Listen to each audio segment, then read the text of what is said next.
the ribbon, we're going to pretend that this is dry already, and I'll just use a blank piece of ribbon to show you what we will finish with. And you just fold it over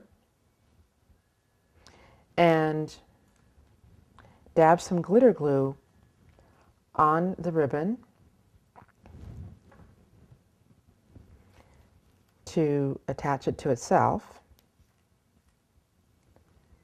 And you might just want to press down a bit so it's fully glued. And then we're going to put some on the top and attach that to the actual ornament. And we're going to press down there. You can put it either on one edge on both sides, or you can glue it together like this and hang it from one side. And you probably want to do it on the flat side, not the side that you've done the grid on, because it won't stick to the raised surface.